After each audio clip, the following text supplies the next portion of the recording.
Cannes Football Club. La poutine du soccer. www.cannesfootballclub.com. Danse la poutine. Si ça va pas dans ta vie, danse la poutine. T'oublieras tous tes soucis. Danse la poutine. Danse la poutine. Danse la poutine.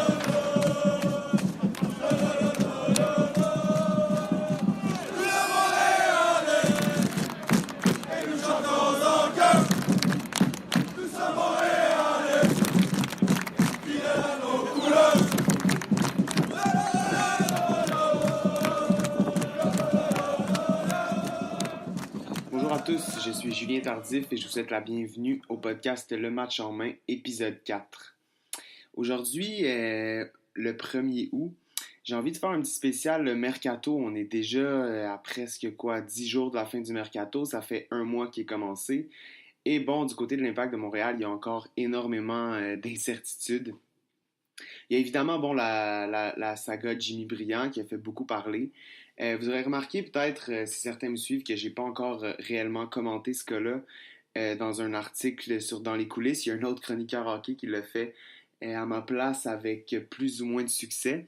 Je dis ça en étant poli, là, c'est un cas quand même relativement complexe, puis je voulais vraiment attendre de me faire une tête avant d'en parler, parce que c'était facile, je pense, d'aller dans une direction ou dans une autre sans avoir fait peut-être les recherches ou écouter en tout cas tous les côtés de l'histoire. Mais bon, avant, comme je disais, il y a beaucoup d'incertitudes. Le Mercato est déjà ouvert depuis un mois et je pense que le mois de juillet aura eu ça bénéfique pour l'Impact, qui aura exposé peut-être les problèmes qu'on connaissait probablement en majorité déjà, mais qui sont, comme je disais, revenus à la surface et se sont montrés très clairs et très exposés. On va revenir un peu sur cette séquence du mois de juillet. Mis à part peut-être cette défaite là, en demi-finale du championnat canadien, un mois de juillet qu'on peut qualifier de relativement satisfaisant. L'Impact a commencé fort, a remporté les matchs qu'il devait remporter en MLS, a même poursuivi sa séquence de victoires à domicile contre Vancouver en championnat canadien, en remportant un match 1-0. Sans revenir trop en détail sur ce match-là, on réalise maintenant que c'est dans ses premières 90 minutes que l'Impact aura échappé son duel face aux Whitecaps. Le nombre de chances ratées, certains poteaux, peut-être un manque d'opportunistes en fin de match qui a, laissé l'adversaire sans but, mais une trop courte victoire d'1-0 qui aura fait mal au match retour. Même malgré, on pourrait dire, là, le match nul à Portland ou la défaite face à Atlanta, des résultats qui sont relativement prévisibles et qui sont même, je dirais, satisfaisants dans la manière. Autant à Portland où l'Impact a souffert de quelques erreurs d'Evan Bush qui sont inhabituelles cette saison, mais qui ont quand même coûté 2 points en Oregon, et à Atlanta, où l'Impact a bien joué, ou aurait mérité probablement mieux, ou quelques erreurs défensives, là, une erreur de marquage de la part de Rudy Camacho sur le premier but et simplement un cafouillage sur le deuxième n'auront pas permis à l'Impact de récolter au moins un point qui aurait, je crois, mérité, ce qui a mis fin à la séquence de victoires à domicile dont je parlais. Mais l'Impact demeure en bonne position pour les séries et je pense peut retirer du positif là, de ce mois de juillet qui était vraiment éreintant avec 7 matchs. Mais comme je disais, les leçons qu'ils ont pu en tirer, c'est évidemment le manque de profondeur, l'absence de doublure pour des joueurs comme Samuel Piette ou Saphir Taider a fait mal. On les a sentis assez fatigués. Sam Piette notamment, qui a fait quelques erreurs techniques là, ou des erreurs de concentration auxquelles il nous a pas habitués. Même les latéraux, je dirais, là, on voit que la blessure de Duval laisse un trou à droite. Peturasso n'est pas totalement 100% et de toute façon, on sent qu'il n'est pas nécessairement peut-être de calibre encore pour être un partant MLS. Ça ne veut pas dire qu'il faut abandonner sur son cas. Là. Je me souviens d'avoir dit assez souvent la même chose de Daniel Lovitz, même l'an dernier où il avait remporté le défenseur de l'année, mais où je ne le voyais pas comme un partant. Alors que cette saison, je dois avouer qu'il commence à il commence réellement à s'imposer, il prend confiance, balle au pied, il est plus seulement le joueur qui va centrer 8 fois par match puis qui va en avoir un beau une fois qui va donner un but. Je pense qu'il fait plus que ça, je pense qu'il a rajouté certaines cordes à son arc, là. Il peut vraiment bien couper vers l'intérieur, il peut jouer en 1-2 avec Piatti. Il est plus solide défensivement aussi, même si il y a quand même cette tendance là, à oublier parfois un joueur derrière lui. Mais bon, c'est ça, il manque quand même de profondeur à droite. Là, on a vu que Yuka Raitala, on peut le faire jouer en défense centrale, on peut le faire jouer comme latéral droit. Il va jamais être catastrophique, mais bon, est-ce que c'est un partant comme latéral droit, comme défenseur central? Non. On aimerait ça le voir plus longtemps comme latéral gauche, ce qui est normalement sa position favorite. Mais c'est pas arrivé jusqu'à maintenant, en espérant que ça puisse arriver dans le reste de la saison. Sinon, les seuls mouvements jusqu'ici ont donc été l'échange d'Edwards, qui était un bel échange, je pense, autant pour l'Impact là, que pour Chicago, qui j'imagine, veut donner une belle chance à Raheem Edwards, puis l'Impact qui va, espérons-le, profiter de ce 400 000 reçu. Il y a le prêt de Clément Bahia à Ottawa, qui, on sait, est fort probablement temporaire. Bahia va revenir avec l'Impact, on imagine, l'an prochain. La signature de Mathieu Choignard, qui a réussi à obtenir quelques minutes jusqu'ici. On le sent un peu encore timide, peut-être, en espérant que ça change, en espérant que lui aussi, éventuellement, pourra aller en prêt, probablement à Ottawa, ou une autre équipe, peut-être en Canadian Premier League l'an prochain, pour obtenir un peu plus de temps de jeu, pour se familiariser avec la ligue, avec la vitesse, avec le fait de côtoyer des professionnels chaque jour.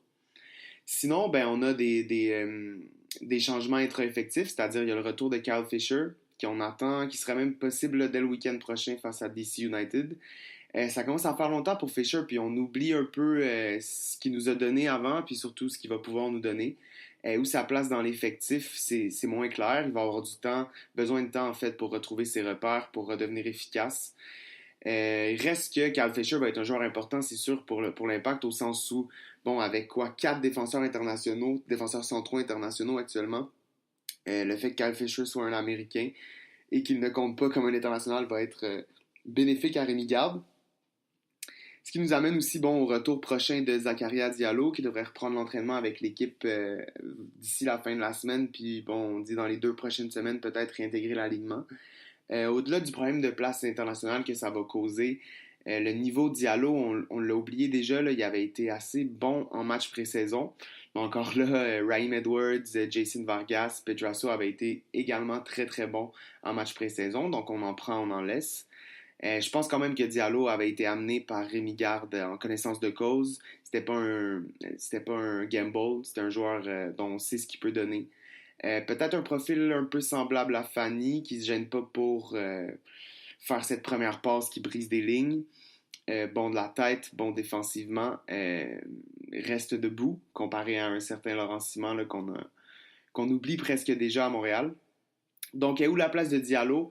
Une paire Diallo-Fanny me semble tentante, une paire Diallo-Camacho également. Ce qui nous amène, avec un Victor Cabrera qui se retrouve de trop. Nilton nous a parlé récemment que l'Impact cherchait à le vendre, idéalement à l'intérieur de la MLS. Le fait qu'on ait payé entre 1 et 2 millions pour l'obtenir de l'Argentine il y a 2 ans, plus ou moins. J'imagine que l'Impact ne veut pas perdre trop d'argent sur le transfert de Cabrera, donc probablement que le prix qui est demandé est un peu trop élevé, ce qui expliquerait qu'il soit encore montréalais à ce jour. La solution va peut-être être à l'extérieur de la ligue, c'est à suivre. Malgré tout, je dirais que le fait que Diallo, Fanny, Camacho soient les 3 premiers défenseurs centraux, une défense francophone, une défense grande, une défense à droite, une défense qui n'a pas peur de relancer, qui reste debout. C'est quand même ce qu'on demandait, là, puis ce qu'on espérait même plus il y a à peine 12 mois. Donc, tous les chantiers de l'Impact ne sont pas parfaits, mais on peut dire que celui de la défense en 1 an aura énormément grandi, il s'est amélioré, puis je pense qu'on peut être satisfait de ce qu'on a actuellement. Mais bon, comme je disais, il reste 10 jours au mercato, il reste encore beaucoup d'incertitudes.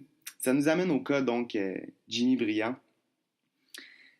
Le cas de Jimmy Briand qui commence il y a quand même très longtemps. Nilton nous a parlé de la possibilité que Jimmy Briand s'entende avec l'Impact il y a déjà plusieurs mois. On sait, ça avait fait déjà un petit cas à ce moment-là, puis ça le refait par la suite là, sur, bon, à qui était l'exclusivité. Est-ce que c'était à Hamilton où il y avait le média Ouest France en Europe qui avait également sorti la nouvelle plus ou moins le même jour, quelques heures après Hamilton. On peut imaginer là maintenant qu'on sait que c'est en fait l'agent de Briand qui a fait couler la nouvelle, probablement qui a parlé à un média ici, à savoir Hamilton, et à un média là-bas, à savoir Ouest France, pour faire circuler la nouvelle, pour la faire couler. C'est assez logique quand on réalise maintenant que Guingamp était assez frisquet à l'idée de laisser partir son attaquant portant, puis son capitaine. On peut les comprendre, donc j'imagine que l'agent a probablement voulu mettre un peu de pression sur le club là-bas, en faisant circuler la nouvelle comme quoi Jimmy Briand était sur le départ, mais aussi que c'était la volonté du joueur de quitter Guingamp. Ça a été compliqué, on le sait maintenant, là. Guingamp voulait obtenir un montant de transfert, l'Impact ne voulait pas payer, il y avait la volonté du joueur de quitter le club en France pour tenter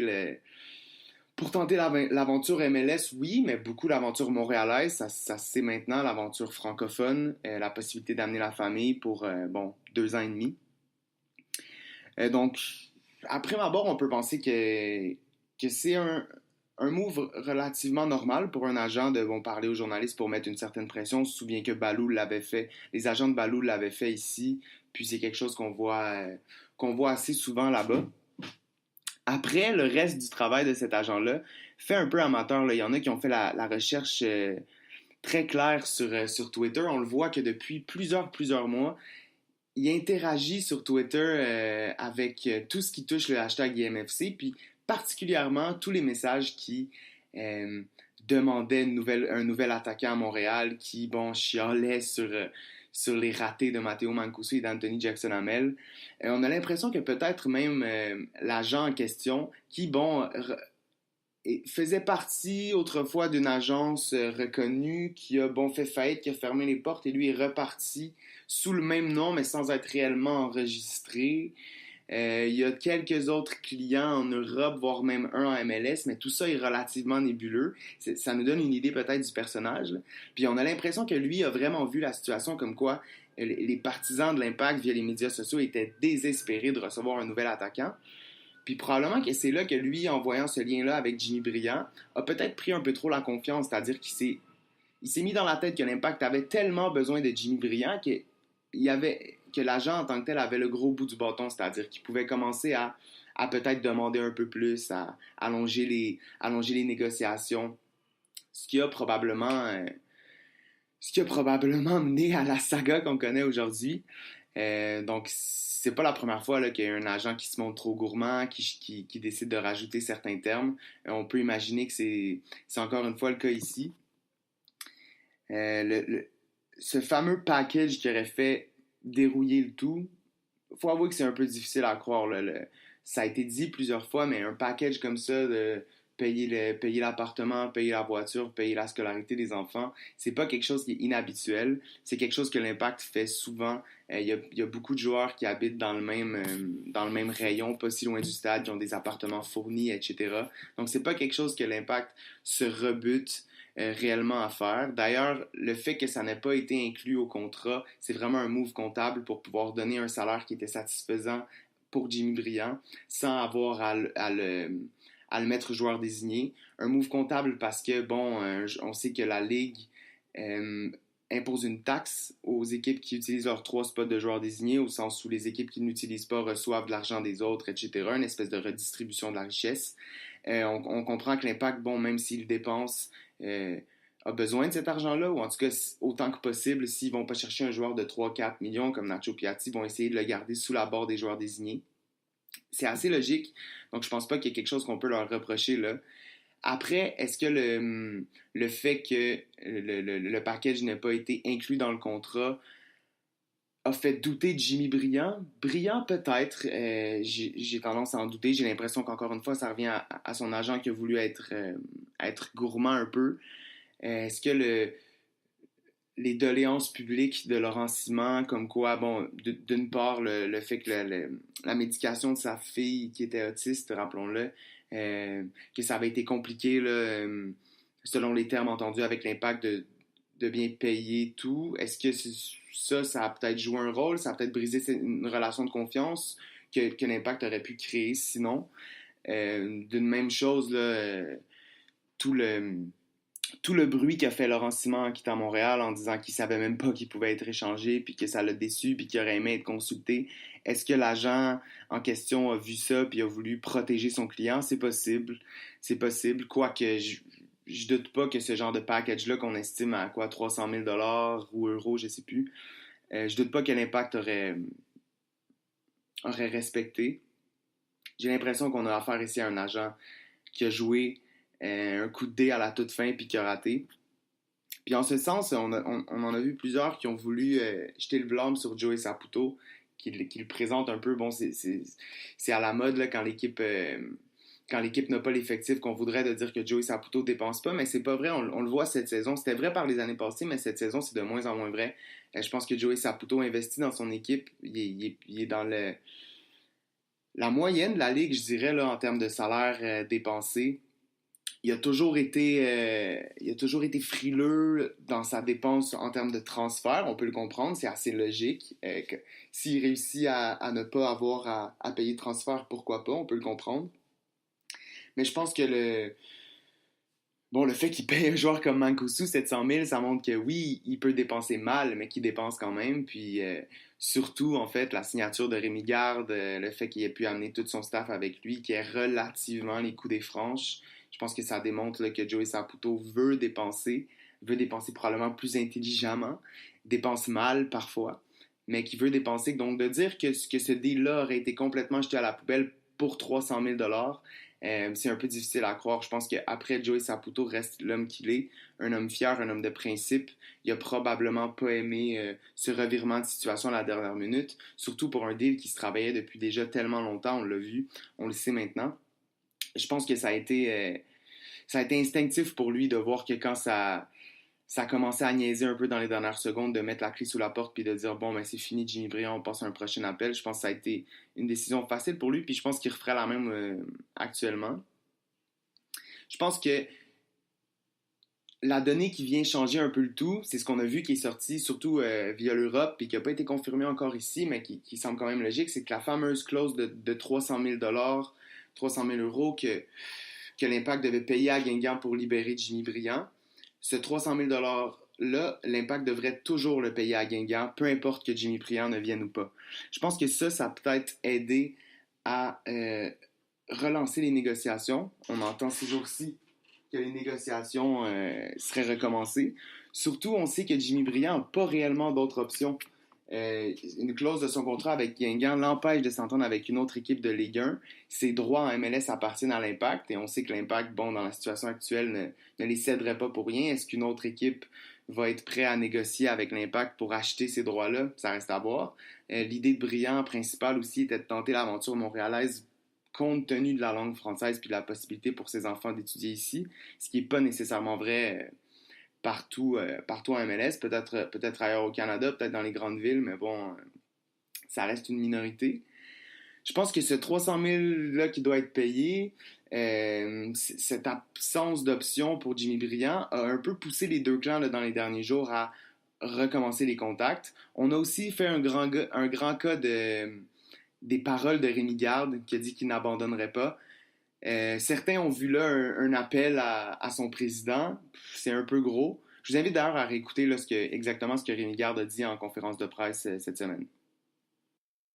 Je l'espère, de mon côté, d'un point de vue sportif, très fortement. Voilà, je multiplie les pistes qui sont possibles d'activer avec mon réseau.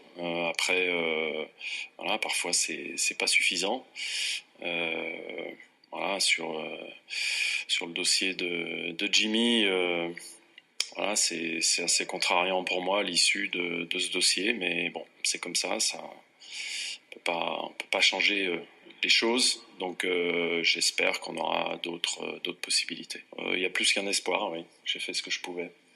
Je fais ce que je peux. Voilà. Donc, est-ce qu'on peut réellement dire, vis-à-vis de ces paroles, que c'est Rémi Garde qui aurait relancé tout ça? Non, j'en doute honnêtement. Je pense que Rémi Garde a été clair depuis le début qu'il voulait Jimmy Brillant dans son effectif, qu'il le voyait dans son 11 partant puis qu'il le voyait utile.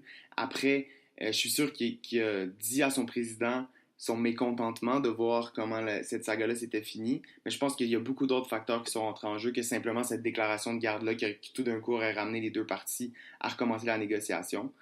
Je pense que si ce deal-là a à se concrétiser, ça va se faire prochainement. Il y a souvent une espèce d'arrêt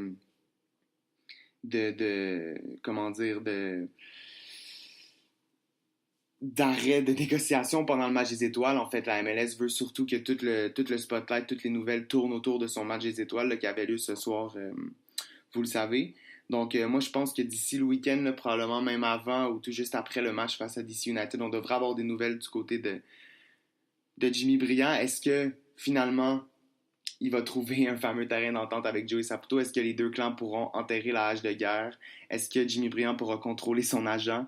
Est-ce que l'Impact sera accepté d'ajouter le package au contrat? J'en doute. Est-ce qu'ils trouveront une autre façon de convaincre Jimmy Brillant que ce package-là va être respecté puis va être retenu? J'ose croire que oui. Je pense qu'on peut s'attendre à un mariage peut-être forcé, mais qui, va finir par être heureux, là, ne serait-ce que lorsque Jimmy Brillant va remplir les filets adverses. Il peut pas nécessairement faire pire que Matteo Mancuso ou même Anthony Jackson cette saison. Donc, la balle est dans le camp de l'Impact et de Jimmy Brillant. On devrait savoir prochainement ce qui se passe. Je pense que le plus intéressant dans tout ça, c'est peut-être la fin du fameux communiqué de l'Impact qui annonçait que les négociations étaient rompues entre Jimmy Brillant et Montréal. Je ne sais pas si vous vous souvenez, mais la toute dernière phrase de ce communiqué-là mentionnait que l'Impact devrait être en mesure d'annoncer une signature imminente dans les prochains jours. Bon, est-ce que c'était une façon de s'acheter du temps? Est-ce que c'était une façon de calmer les ardeurs des partisans qu'on savait qu'ils ne seraient pas contents? C'est difficile à dire. Il y a plusieurs rumeurs là, qui ont fait surface tout de suite après. C'est difficile de savoir est-ce que cette phrase-là du communiqué faisait référence à le plan B pour un attaquant ou à un milieu offensif, par exemple. On sait que c'est une position qui manque cruellement à l'Impact. Là. Ken Krolicki fait ce qu'il peut. On a vu ses limites dans les derniers matchs, face à Vancouver, face à Atlanta. Même chose pour Shamet Chom. Jason Vargas, ça a été tenté au début de la saison, mais c'est vraiment pas un poste qui lui sied bien. Il y a une rumeur particulièrement intéressante qui encore une fois provient de Nilton. Luciano Acosta, un autre joueur argentin qui évolue avec le DC United depuis plusieurs saisons. Un excellent numéro 10, un peu magicien également à la Nacho Piatti avec des dribbles très très petits évidemment, mais je pense pourrait justement le combiner avec Nacho de belle façon où les deux pourraient bouger dans l'espace de l'axe vers l'aile, pourrait vraiment créer des choses, puis ça surtout contribuerait à libérer Safir Tardère de cette pression offensive là, qu'on sent des fois qui lui pèse, pourrait le laisser être ce milieu box-to-box qui vient aider sa défensive profondément, qui aime jouer au ballon, qui relance. Avec, quelques flashs offensifs, on sait que Taider, là, il peut marquer en MLS, il l'a montré dans le dernier mois, mais j'ai l'impression que quand il y a une trop grosse pression qui tombe sur ses épaules, c'est là qu'il devient un peu moins solide offensivement. Est-ce que c'est réaliste de voir Lucho Acosta débarquer à Montréal? Probablement pas. On peut d'une part se demander pourquoi le DC United s'en débarrasserait. Oui, ils viennent de signer Wayne Rooney, mais Wayne Rooney porte le numéro 9, mais évolue aussi pratiquement à ce poste-là avec DC. DC a laissé partir Patrick Mullins pour faire de la place à Wayne Rooney, pour s'assurer que c'était vraiment lui qui était l'attaquant par excellence. On sait que DC United aussi viennent tout juste de débuter dans leur nouveau stade. Ce serait un peu surprenant de les voir se débarrasser de leurs meilleurs joueurs. Est-ce que c'est peut-être qu'ils ont déjà d'autres options dans le présent mercato? Peut-être. On sait qu'Acosta est là depuis longtemps. Il a souffert dans les années de misère du DC United au vieux RFK Stadium. Peut-être que c'est lui aussi qui a envie de changer de scène, un peu de changer de décor. Peut-être que une connexion argentine avec Nacho Piatti ou Cabrera même suffirait à le convaincre. Combien coûterait Acosta? Difficile à dire. Son talent pourrait lui permettre d'atteindre le $1 million en transfert. Le contexte MLS pourrait faire descendre ce prix-là. Certains parlent de 600, 700 000. Je pense que si on si on peut s'en tenir autour de 500, 750 000 dans ces eaux-là, moi je pense qu'à la place de l'Impact, je ferais ce move-là. Je pense qu'Acosta va non seulement faire du bien au milieu montréalais, mais va aussi être en mesure d'être ce troisième, voire quatrième pion offensif là, capable de faire trembler les défenses adverses, pourrait même soit permettre de libérer un peu plus Nacho Piatti en attirant l'attention, ou même profiter de l'attention qui est souvent donnée à Nacho Piatti pour lui être solide. Bref.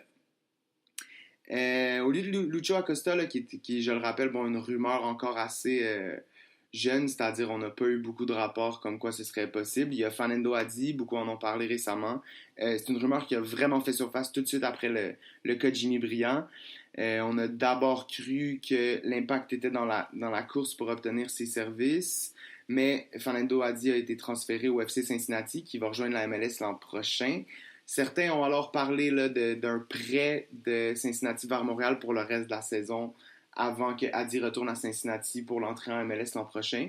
Ça a été démenti assez rapidement par Cincinnati, puis je suis pas tellement surpris. Là, je vois pas énormément de logique là, pour Rémi Garde d'intégrer un nouvel attaquant, aussi bon soit-il.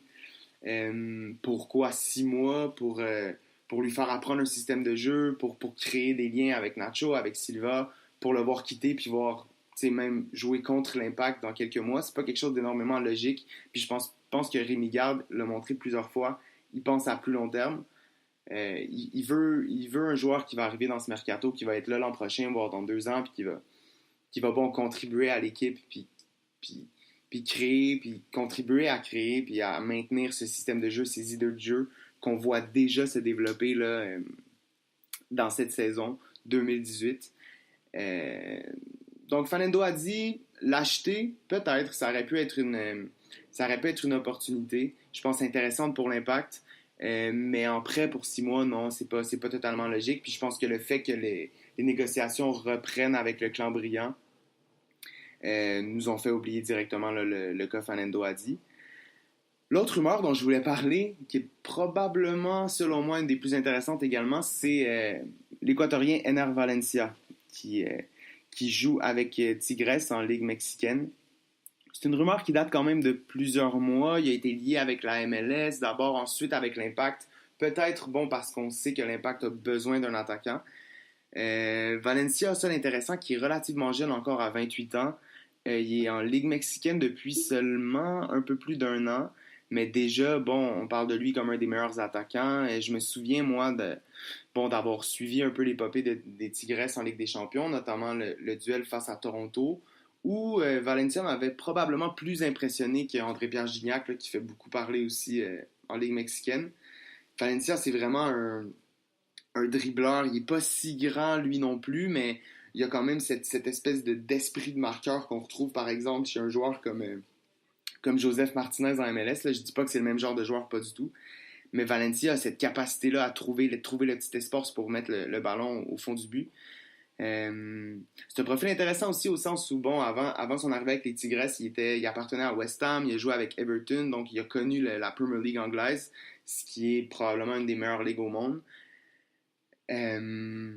En ce sens, c'est un gros nom. C'est sûr qu'il coûterait cher. On parle d'un salaire puis d'un transfert à la Nacho Piatti, là, c'est dans ces eaux-là. Là. Il est listé à une valeur d'environ 6 millions d'euros. Donc, c'est sûr que ce serait... il faudrait que Joey Saputo ait la volonté de sortir le portefeuille pour amener Ener Valencia. Est-ce que j'y crois? Pas nécessairement. Si par contre ça foire officiellement et finalement avec Jimmy Briand, je pense que ce serait une magnifique solution de rechange. Là, certains ont peur justement que le fait que ça avorte peut-être ou probablement avec Jimmy Briand, ça amène l'Impact à descendre vers son plan B, C, D. Et si les plans B, C et D s'appellent Ener Valencia, je vous avertis que c'est aussi bon qu'un plan A. Après, est-ce que Joey Saputo va sortir son chéquier en plus de Nacho Piatti, considérant un 3e joueur désigné? Ce serait surprenant, mais pourquoi pas? On a envie d'y croire, puis tout demeure possible.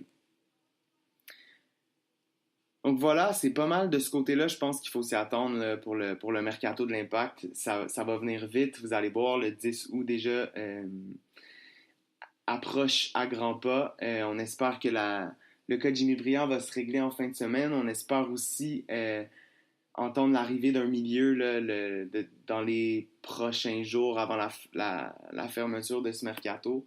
Je ferme pas la porte peut-être à l'arrivée d'un joueur là, d'ailleurs en MLS. Il y a quelques noms relativement intéressants. Là. On a entendu notamment Russell Tybert qui a bien joué contre l'Impact avec les Whitecaps en championnat canadien, qui est un milieu canadien qui serait pas nécessairement un gros upgrade à Ken Krolicki, il faut se l'avouer. Il a plus d'expérience, puis il est peut-être plus prêt physiquement, puis mentalement, puis techniquement à occuper un rôle de partant.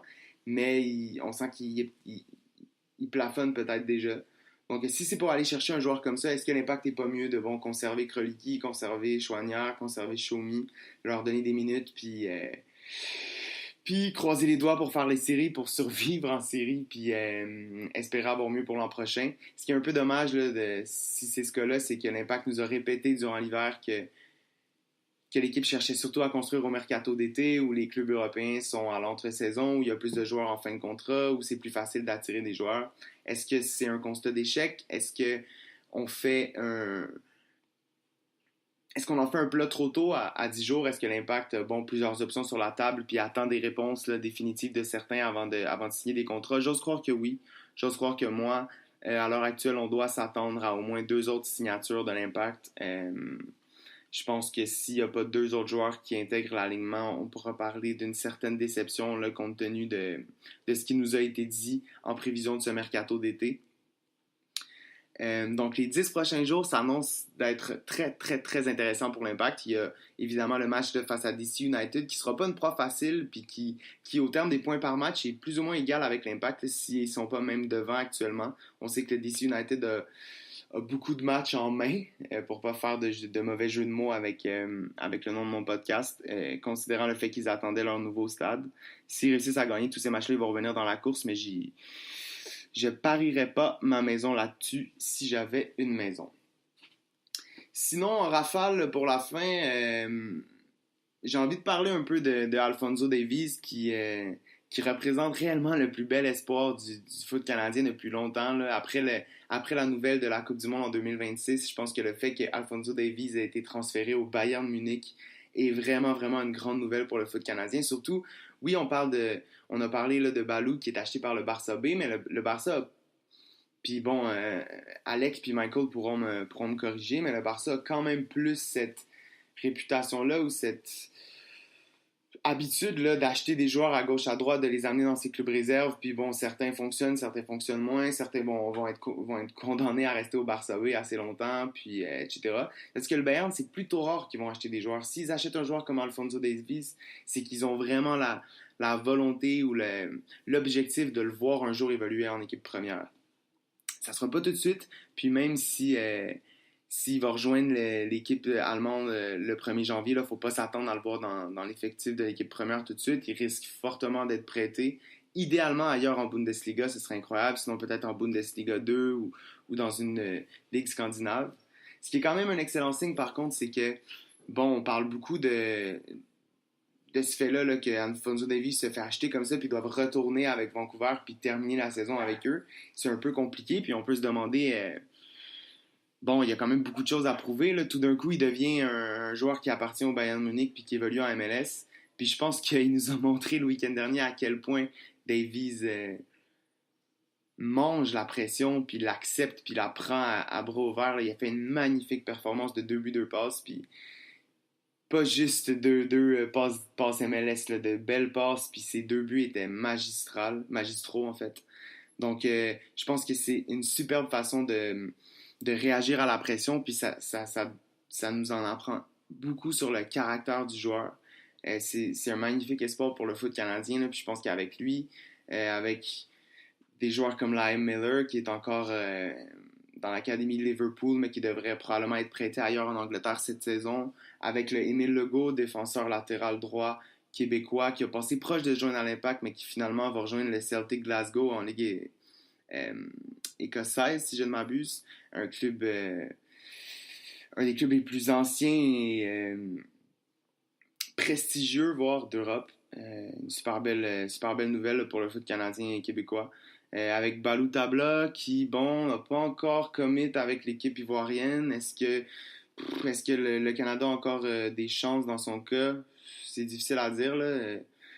Mais bon, je pense que ça prépare bien la prochaine génération. Puis on peut commencer à ne pas seulement rêver à 2026, là, mais aussi à 2022. Je pense que c'est pas trop demandé de croire que le Canada pourrait se qualifier. En tout cas, la ronde de qualification va être très, très intéressante à suivre. Sinon, ben, je vous laisse en vous disant que l'Impact sans championnat canadien doit désormais mettre toute son énergie sur la qualification pour les séries. L'équipe est vraiment bien placée dans la course. Il y a Toronto qui s'en viennent, là, qui commence à se réveiller tranquillement avec le retour de Altidore et compagnie. L'Impact, là, actuellement, doit vraiment viser le 4 ou la 5e position, selon moi, parce que la 6e position créerait probablement là, une rencontre soit avec New York City ou avec les Red Bulls, là, deux équipes qui vont être très, très, très difficiles à battre en barrage sur la route. Surtout New York City, en fait, là, qui sont presque impossibles à battre sur la route avec leur terrain de baseball qui est injouable et qui tue le spectacle, on va se le dire.